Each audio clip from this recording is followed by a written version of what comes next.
Welcome to Inside American Politics. I'm your host, Bradley Teller, and today we're diving deep into the hidden currents that shaped the birth of a nation.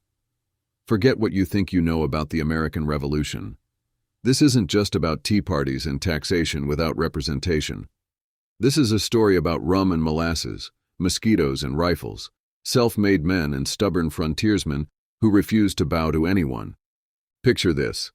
It's 1733. And in the bustling port of Newport, Rhode Island, distillers are creating something extraordinary. They're not just making rum, they're crafting liquid currency, a concentrated form of wealth that would fuel both slavery and rebellion.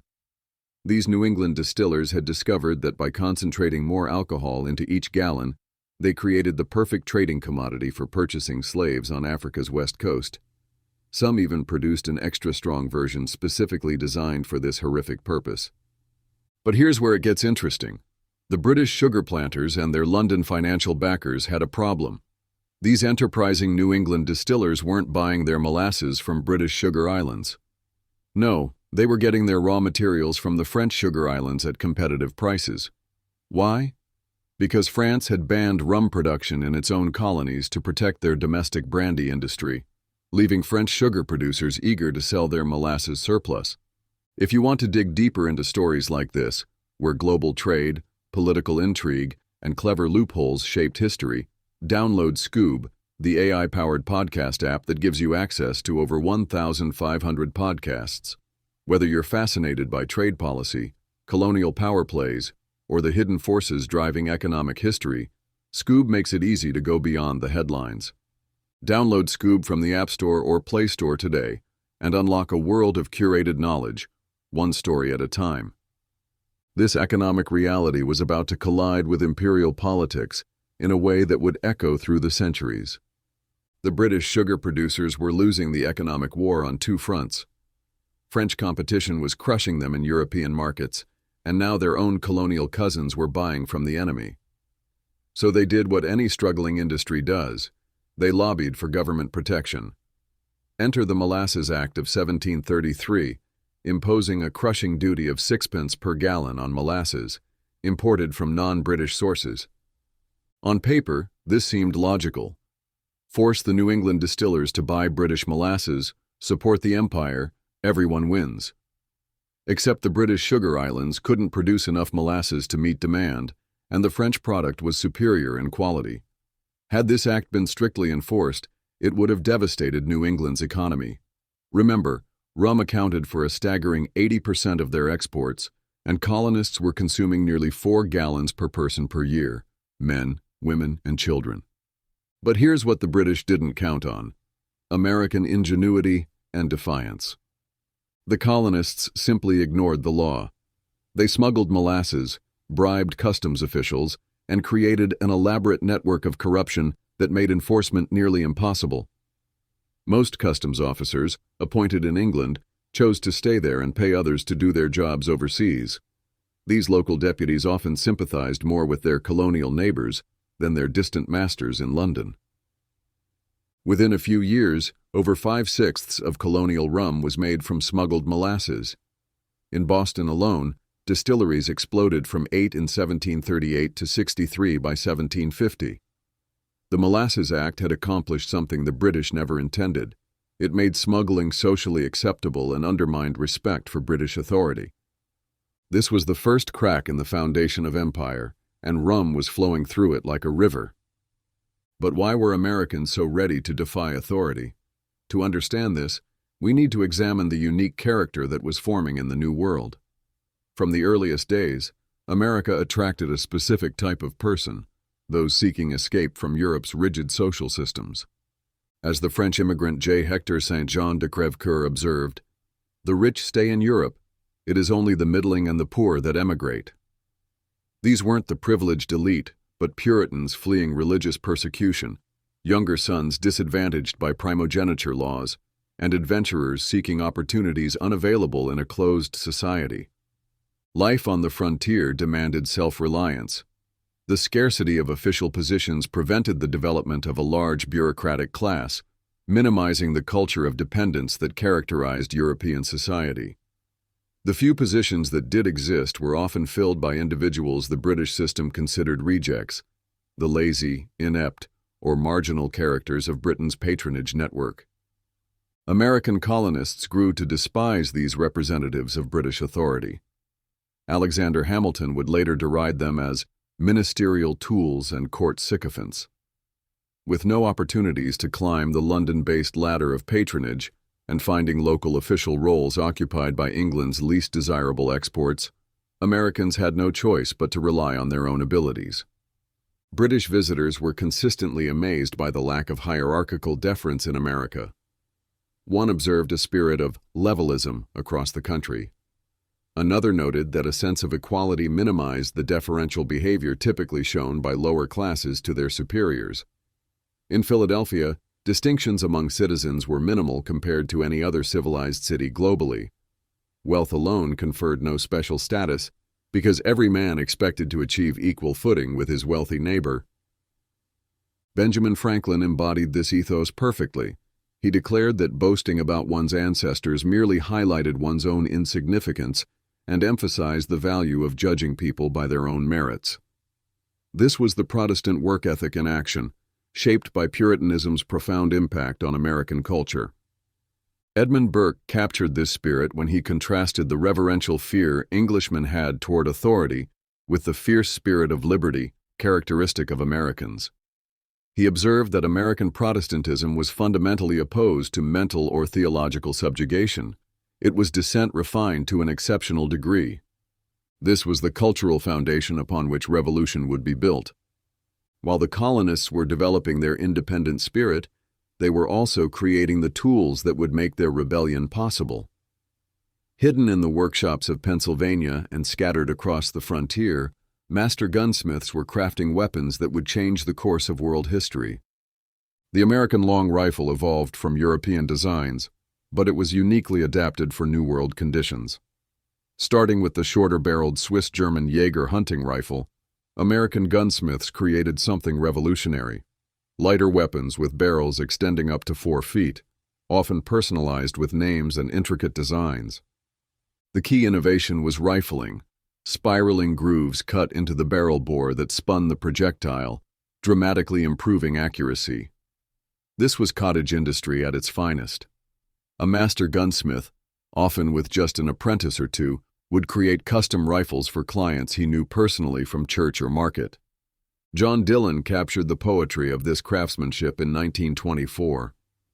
From a flat bar of soft iron, hand-forged into a gun barrel, laboriously bored and rifled with crude tools, fitted with a stock hewn from a maple tree in the neighboring forest, and supplied with a lock hammered to shape on the anvil, an unknown smith, in a shop long since silent, fashioned a rifle which changed the whole course of world history. These rifles, weighing about 9 pounds compared to the 15 to 16-pound weapons of later eras, were precision instruments. The long barrels, ranging from 35 to 48 inches compared to the average 30-inch musket, gave black powder additional time to burn, enhancing both accuracy and velocity. But here's what made them truly revolutionary. While British forces relied on smooth-bore muskets effective only in close formation volleys, the American rifle could pick off individual targets at extraordinary distances. Each rifle was unique, handcrafted with no two identical. Some, like Sergeant Murphy's supposed double-barreled over-under design, were customized for specific tactical advantages. The trade-off was reloading time. Pushing a bullet down a smooth musket barrel was quick and easy, even after multiple firings. But the grooved rifle barrel could become clogged with fouling, making reloading difficult under battle conditions. Rifles also typically couldn't mount bayonets, reducing their utility in close combat. But for precision shooting, for targeting high-value individuals from long range, the American rifle was unmatched. And in the hands of marksmen like Sergeant Murphy, positioned in trees and taking careful aim at British generals, these weapons would prove decisive. Now here's where our story takes an unexpected turn. While Americans were perfecting their rifles and defying British trade laws, some of their most effective allies in the coming revolution weren't human at all. They were mosquitoes. General Anopheles and General Ades, as they might be called, demonstrated remarkable strategic timing. While American mosquitoes had facilitated George Washington's cause by spreading yellow fever and malaria among British forces, their impact extended far beyond North American battlefields. The yellow fever epidemics that ravaged U.S. coastal states from 1793 to 1805 were so devastating that over 90,000 American loyalists fled to Canada by 1800, seeking refuge from both political persecution and disease. This massive migration dramatically shifted Canada's demographics, with British Canadians outnumbering French Canadians 10-1 within a quarter century. But the mosquitoes' influence on American independence was just beginning. In Haiti, mosquitoes supported Toussaint Louverture's slave revolt against French rule. Napoleon's troops, attempting to maintain control of the sugar-rich colony, were decimated by mosquito-borne diseases. This failure in Haiti would later influence Napoleon's decision to sell the Louisiana Territory to the United States, more than doubling American territory overnight. The pattern repeated across the Americas. Mosquitoes aided Simón Bolívar in his struggles against Spanish rule in South and Central America. Bolívar himself compared the disintegration of Spanish control to the collapse of the Roman Empire, with disease playing a persistent role in eroding vast colonial empires. As historian J.R. McNeill acknowledged, this era of revolution was filled with dramatic political events and heroic figures like Washington, Louverture, and Bolívar. Yet the crucial role of mosquitoes in these victorious outcomes is often overlooked. Starting with the American Revolution, these tiny warriors contributed to the downfall of European colonial empires, dispensing both liberty and death, heralding a new epoch of freedom. It's a reminder that history is shaped not just by grand speeches and battlefield tactics, but by the smallest and most unexpected factors. While mosquitoes were quietly reshaping empires, Benjamin Franklin was experiencing firsthand the growing tensions between Britain and its American colonies. When he returned to Pennsylvania in 1762 after 5 years in London, he was no longer the ridiculed, water-drinking American of his youth. He was now a celebrated figure of the Enlightenment, an honorary fellow of the Royal Society, internationally recognized for his electrical experiments. But Franklin's elevated status couldn't hide the deepening problems. He had traveled to London as Pennsylvania's official representative to petition the king about taxes imposed to finance the 7 Years' War. The Pennsylvania Assembly considered these taxes inequitable, and they weren't alone in their frustration. The French and Indian War had exacerbated existing tensions, particularly around the rum and molasses trade. Despite the significant volume of trade between New England and French sugar islands, minimal duty had been collected before the war. During the conflict, traders had exploited wartime conventions, using flags of truce to continue their profitable but illegal commerce. The system was so corrupt it was almost comical. Colonial governors auctioned or sold permits for flags of truce, with some prisoners financially benefiting from regular voyages between French Caribbean and British mainland colonies. Only Virginia maintained the institution's sanctity, causing scandal when its governor refused a 400-pound bribe for a questionable permit. The trade was so successful that basic foodstuffs from New England were cheaper in French Haiti than in British Jamaica. Fed up, the Royal Navy decided to uphold the law's spirit by violating it, seizing ships in neutral Spanish ports. Though compensation was later ordered, the message was clear: the freewheeling days of trade were ending. In Salem alone, over 200 boats were seized during the war's last 3 years. These actions alienated merchants and created rum shortages, driving up prices of the colony's favorite beverage. Then came the Sugar Act of 1764. Parliament, assuming grateful colonists would willingly contribute to imperial defense costs, lowered the molasses duty but tightened enforcement. The Royal Navy was given broad powers. Any vessel under 50 tons loitering within 6 miles of the coast was deemed suspicious and fair game for seizure. The act included a provision that if charges stood in British Admiralty Court, the officers and crew of the capturing vessel shared in the value of the ship and cargo. Colonists viewed this as an open invitation for Royal Navy captains to arrest any boat they encountered, regardless of actual contraband.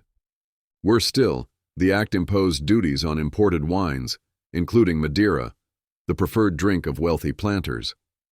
This effectively destroyed trade with the Canary Islands and Azores, which had been significant markets for American produce. While colonists were promised direct imports from Portugal and Spain, London wine merchants sabotaged this concession. Franklin, back in London as Pennsylvania's representative, lobbied vigorously against these restrictions. Despite eloquent letters to the press, British merchants wielded more influence in Parliament. The discrimination angered colonists who were reminded of it every time they sipped expensive imported wine or observed unsold goods in their warehouses.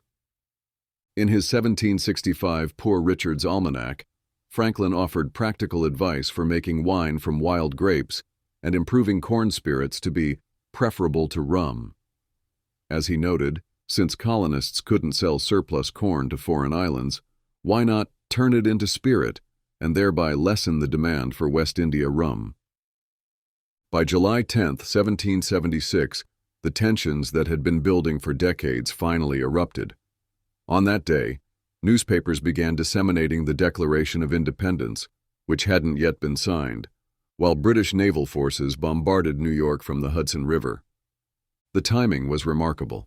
As the Continental Congress in Philadelphia granted the Pennsylvania militia advance pay and evaluated Benedict Arnold's battle report, across the Atlantic in Birmingham, England, something equally momentous was occurring.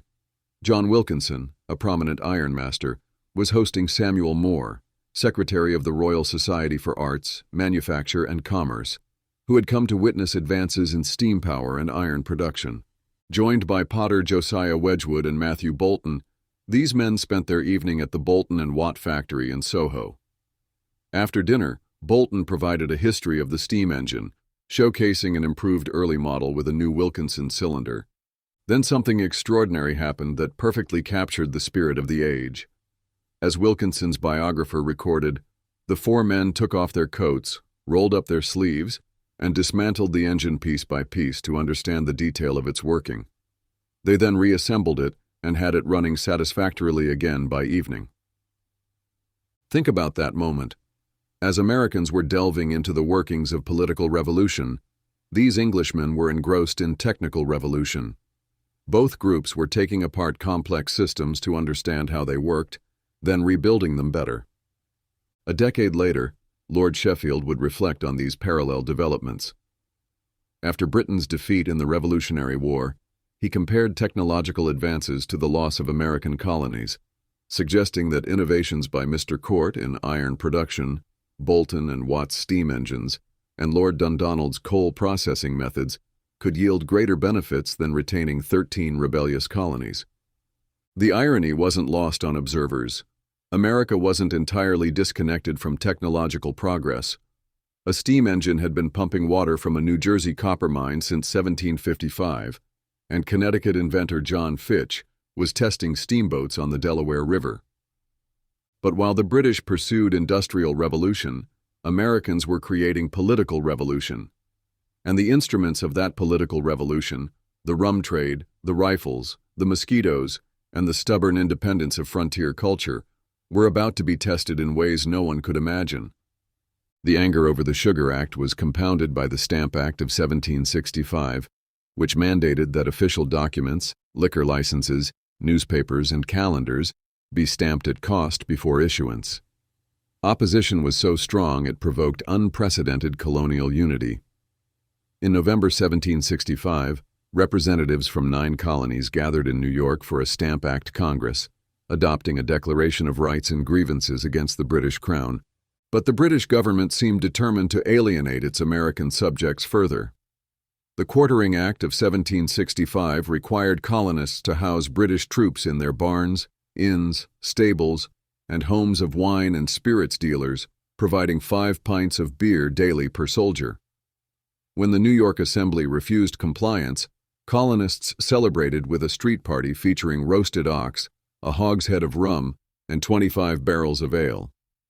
The inability of these acts to raise projected revenues, the Sugar Act cost £8,000 to administer for every 2,000 it raised, convinced the British to repeal the Stamp Act in 1766.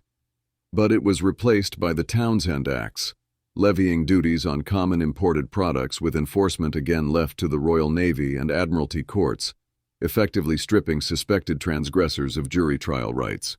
Charles Townshend, Chancellor of the Exchequer, was reportedly capable of making brilliant speeches in Commons, even when drunk. The legislation named after him had what one might call inebriated optimism mixed with muddled belligerence, inciting resistance rather than compliance. The Sons of Liberty emerged as the organizational backbone of this resistance. The Boston chapter, founded by Samuel Adams, who operated a malting business on Purchase Street, met at either the Green Dragon Tavern or the Bunch of Grapes on King Street. The Green Dragon, named after a copper dragon over its door that had oxidized in the rain, became a cradle for revolutionaries. These Sons of Liberty were sustained and inspired by a specially commissioned punch bowl crafted by silversmith Paul Revere. Known as the Liberty Bowl, it was political subversion in silver.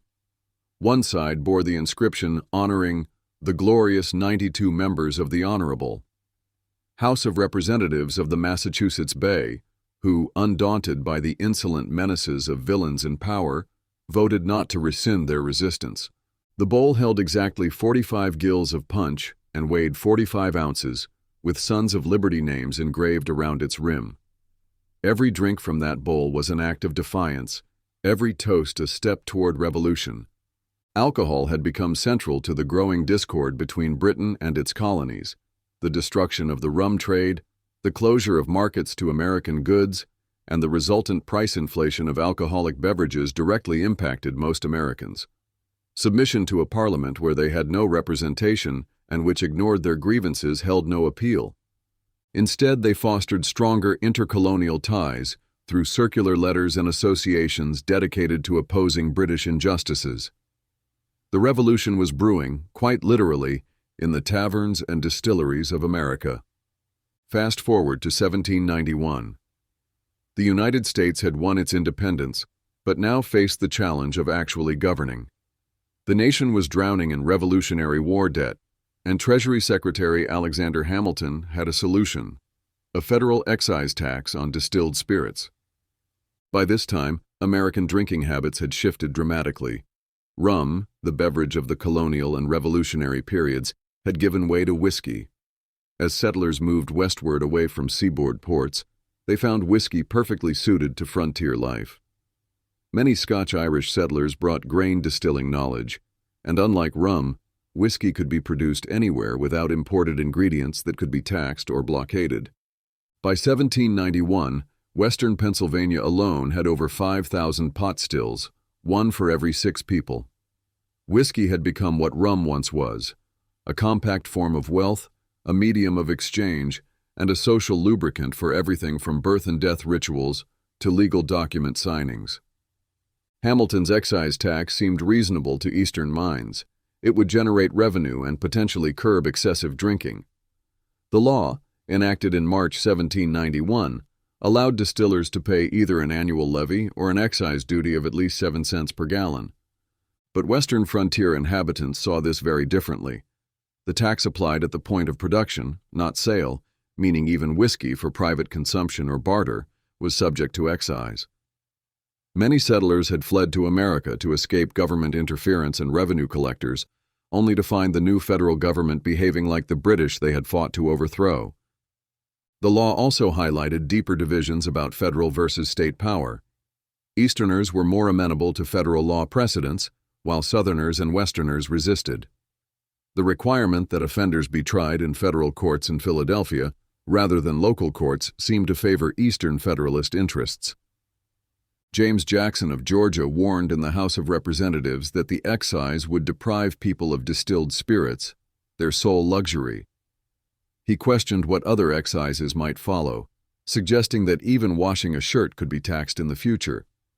As the law took effect, many farmers chose non-compliance. Revenue collectors faced assaults, had documents stolen and destroyed, and found their horses' saddles slashed. The most vehement resistance came from western Pennsylvania's frontier counties: Fayette, Allegheny, Westmoreland, and Washington. Organized groups arose, attacking distillers who paid the excise. Despite 1792 and 1794 amendments to reduce rural distiller taxes and allow state court trials, resistance persisted. Hamilton dispatched federal marshals to serve writs on non-paying farmers. Violence erupted in July 1794 when a federal marshal served a writ to William Miller, a recalcitrant farmer. Skirmishes between the marshal's party and Miller's associates expanded into a 500-strong mob of whiskey boys, resulting in deaths on both sides. David Bradford, an ambitious attorney, assumed leadership, rallying 6,000 men at Braddock's Field near Pittsburgh. Amidst military drills and high spirits, rebels passed resolutions advocating secession from the United States and establishing a new independent state. President Washington, advised by Hamilton, requisitioned 13,000 militiamen from eastern Pennsylvania, New Jersey, Virginia, and Maryland. Armed with artillery, supplies, and tax-paid whiskey, they marched toward Pittsburgh to demonstrate federal authority. Ironically, the militia's arrival helped resolve the situation. They bought whiskey with hard cash, enabling local distillers to pay the excise. The uprising was already collapsing when they arrived. Bradford fled, and his supporters disbanded. 20 rebels were taken to Philadelphia, paraded through the streets, and jailed briefly. 2 received death sentences but were pardoned by Washington. The liquor excise was ultimately unsuccessful and repealed a few years later. Suppressing the rebellion cost $1.5 million, nearly a third of all excise collected over the decade the law was in force. But the Whiskey Rebellion's suppression established that federal law could not be ignored with impunity.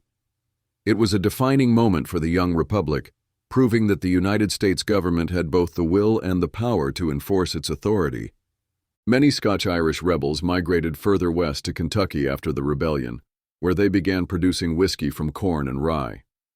This new whiskey, particularly associated with Bourbon County, became known as bourbon, boasting unique flavors from indigenous corn. In a delicious historical irony, George Washington himself ventured into whiskey distillation in his later years. His farm manager, a Scot, suggested that making whiskey from estate grains could be profitable. By 1797, 2 stills were operational, and Washington's distillery peaked production shortly before his death in December 1799, with 5 stills generating 11,000 gallons of rye whiskey, yielding a $7,500 profit. Thomas Jefferson took a different stance, condemning whiskey as poison and championing wine consumption instead. He believed cheap wine would prevent drunkenness and endeavored to cultivate American vines while advocating reduced excise duties on imported wine. But his efforts failed. Wine remained expensive, contained less alcohol, and lacked whiskey's cultural resonance as a symbol of American independence and self-sufficiency. The mosquitoes' work wasn't finished either. Following the American Revolution, Canada experienced a massive demographic shift as over 90,000 Loyalists relocated there by 1800, fleeing both political persecution and yellow fever epidemics.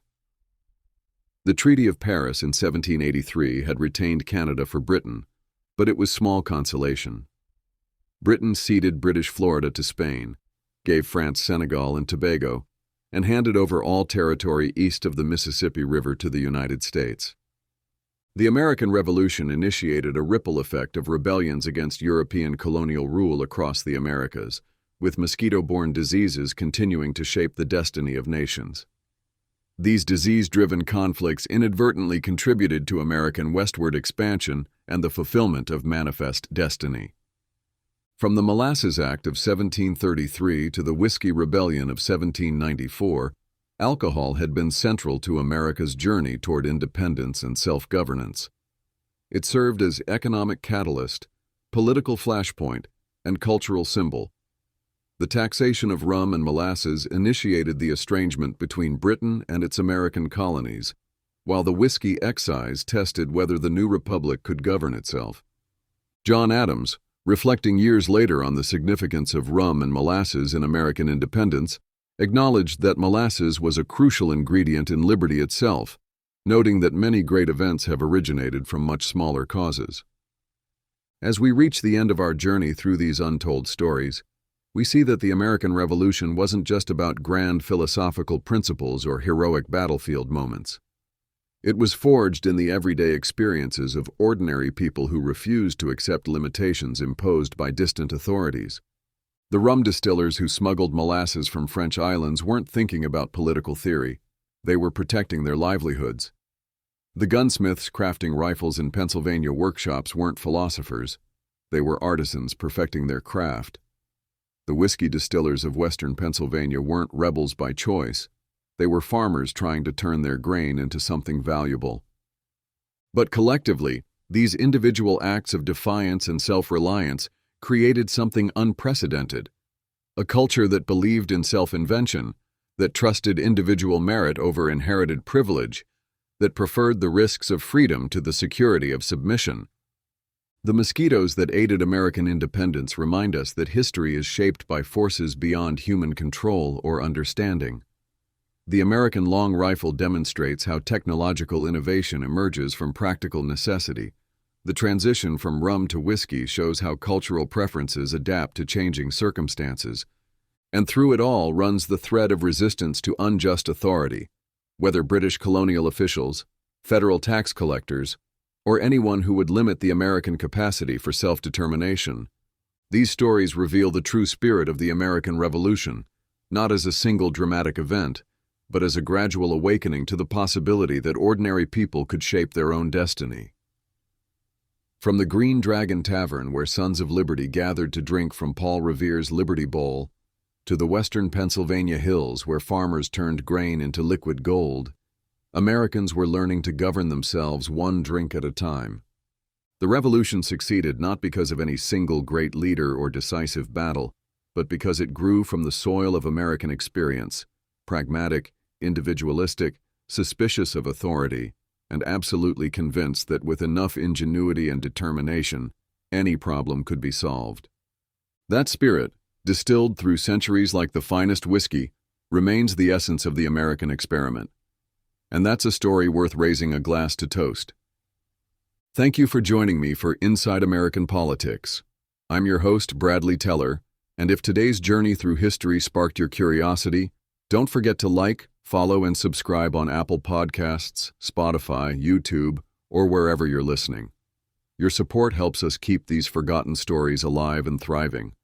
And for those of you who want to dive even deeper into the real forces that shaped revolutions, rebellions, and world-changing ideas, check out Scoob, the AI-powered podcast app with access to over 1,500 curated episodes based on everything under the sun. From revolution to resistance, from the founding fathers to the unsung heroes, Scoob delivers history the way it was meant to be heard, sharp, human, and unforgettable. Download Scoob from the App Store or Play Store and explore a world of epic stories, brilliantly told. Until next time, remember, history is made not just by the famous and powerful, but by ordinary people who refuse to accept the way things are and dare to imagine something better.